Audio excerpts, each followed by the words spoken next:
This month I've been challenged to ditch the booze for a month. I've been challenged to observe the things that don't feel good in my house. I've been challenged to take a 3-day protocol. We've reviewed some chocolate, we've thought about what exercise has taught me, and we've looked at the benefits of kombucha. Each week I interview experts in health and wellness to find out how we can avoid or prevent illness and improve our health. To make their knowledge practical, I ask them to leave us with a challenge or a quest that we can try for a day, a week or a month. This video is my roundup of those challenges for your inspiration, entertainment and learning. While I'm not an expert on health and wellness, I am a wellness explorer, and the reason I do this is because I want to learn more about health and wellness, and I want to share that learning with you. At the end of my interview with wellness publicist Janie Lee Grace, she challenged me to ditch the booze for a month. Shouldn't be hard. I've said before, I don't drink a lot. A pint on a Friday when I finish work maybe, a beer or a cider with my dad when we're watching a match. Once, maybe twice a week. So not a lot. So ditching the booze for a month should be easy, right? Should be easy for someone like me who only drinks 1 or 2 pints a week.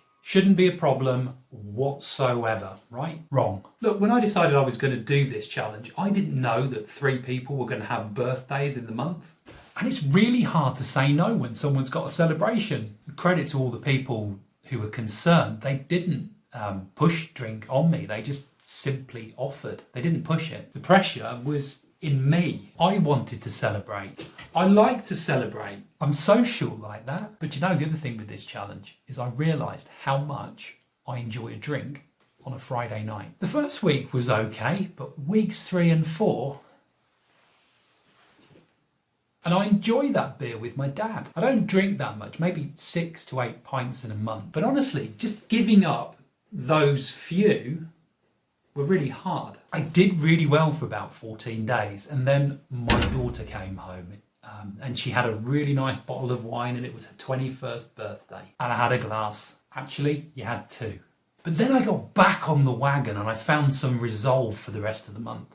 What I learned was that although some people can shame us into drinking, because that was the topic that we were talking about with Janie, sober shaming, we're actually equally capable of shaming ourselves into drinking because we want to conform, because we want to do what's expected of us. I also learned that I only drink a maximum of 8 pints a month. 8 pints in a month. 8. But I really missed most of them. But I noticed it wasn't even so much about the drink. It was actually about what the drink represented. On Friday, it's a trigger to celebrate and relax. And when I watch a game with my dad, it's a trigger to celebrate and enjoy a match together. So actually drink is like a trigger to celebration and relaxation with family. So maybe it's not so much about the drink. Maybe it's about the meaning and the feelings that I've attached to having a drink. I guess if I choose to, I could find an alternative to drink, maybe some food or some other thing. I just don't know what that would look like yet. I thought I would sail through this month and find ditching the booze really easy. And in a way, I did, except on the days when I would normally have a drink. On those days, I had to find a bit of willpower, which leads me nicely into the next challenge. As we explored self-worth exercises, and if they actually worked, former West End lead and mental hygienist Richard Tyler challenged us to strengthen our will. His challenge was to do things for 5 more minutes when we wanted to stop, or to do something slowly, or say no when no was the right thing to say. In a way, in the ditching the booze challenge, I could say that I did say no when it was the right thing to say. In the last 30 days, I might have said no to alcohol on 8 occasions, maybe plus those 3 birthdays too. But I did have a drink. I could say that I did strengthen my will because there were at least 8 occasions when I could have said yes, but said no. But I did say yes on one of those occasions. So I only said no 7 times out of 8. And that's 88%. It's not perfect. Or maybe if I wanted to skew the figures a little bit, I could add those birthdays and I could say, well, look, there were 11 occasions that I could have said no. And I did say no on 10 of those occasions. So that's what? That's 91%. And that's a result. But it's not perfect. I don't know if I'm aiming for perfect. If I was an alcoholic, if I wanted to get clean, I would have to hit perfect. 91% wouldn't do it. That 9% just becomes an area of doubt.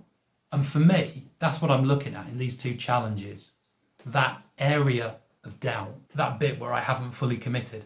If I'd made that commitment, I'd have got this 100%. But I'm just wondering how many 9% I'm leaving on the table. Not just here, not just in this challenge, but maybe in life in general. And what about you?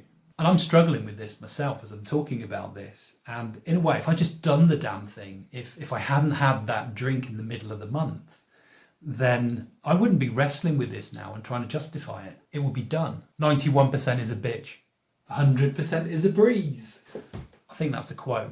These challenges can be fun. They can also be mind-opening. They can be life-changing. They can be life-improving. They can be transformative. And that's why we do them. And I'm happy to turn up and tell you where I'm struggling and where I'm failing. Because that's real. That's real life. You're real. And we all struggle with things, don't we? I struggle with them. You struggle with them. Anyway, back to Richard's self-worth challenge and doing something slowly. So I finished work the other day and I wanted to go onto the exercise bike, but there was like 20 things that I wanted to do between finishing work and getting on the exercise bike. And I was rushing around and I thought, actually, here's a good opportunity to slow down and do the exercise that Richard gave me. And wow, do you know what? It was just like a completely different experience.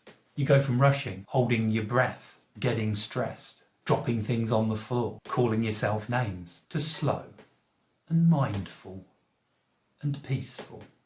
It was almost pleasurable. What have you got to go and throw the almost word in there for? It was pleasurable. What a difference.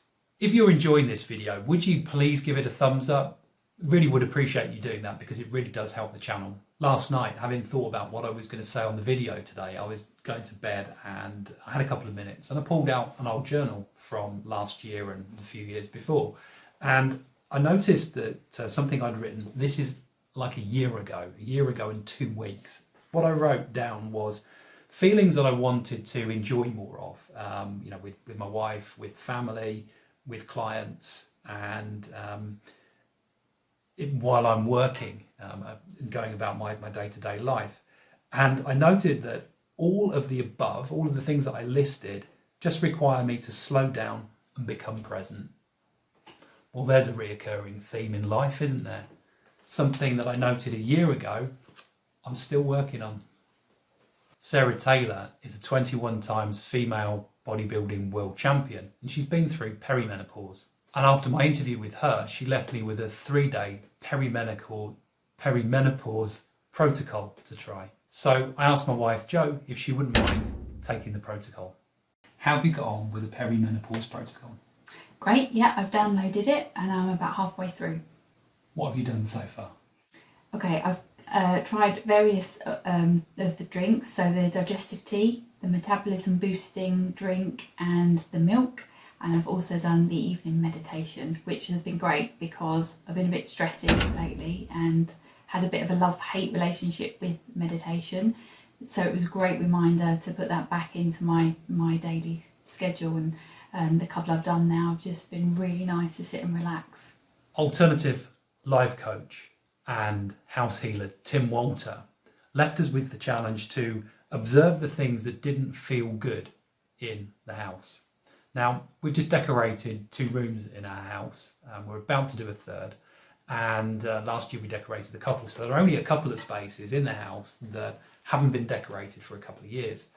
But one of the pieces of furniture was just looking a bit old and tatty. So what we've been able to do is we've actually updated it, made it look nice. We've upcycled. That's what we've done. We've upcycled. We've actually been able to turn it into something that looks much more attractive when we look at it. So now when we look at it, it's at least a 9 out of 10. And that's the thing, we want in life, isn't it? If we get 9 out of 10 in everything that we do, we're enjoying the best 10% that life has to offer. Now, are you going to try the challenges that I've just gone through? Why not? You might learn something new or different about yourself. Tell us what you're going to try and how you get on. I'll also add a link into the description so that you can see the videos where these challenges originate from, so that you can hear the whole interview. If you've enjoyed this video, please do give it a thumbs up. We really do appreciate it. And also, why not subscribe to the channel and hit the bell to get notified of all of our latest health and wellness uploads, including interviews and reviews. Total Wellness Club are developing health quests over at questly.life. Join while we're developing the site and get access to health quests that immediately personalise your health. You'll get to identify which of 10 critical health categories need your attention. You'll be able to track your progress, and you'll be able to help us develop the platform. I'll put a link in the description below, and I'll see you in the next video.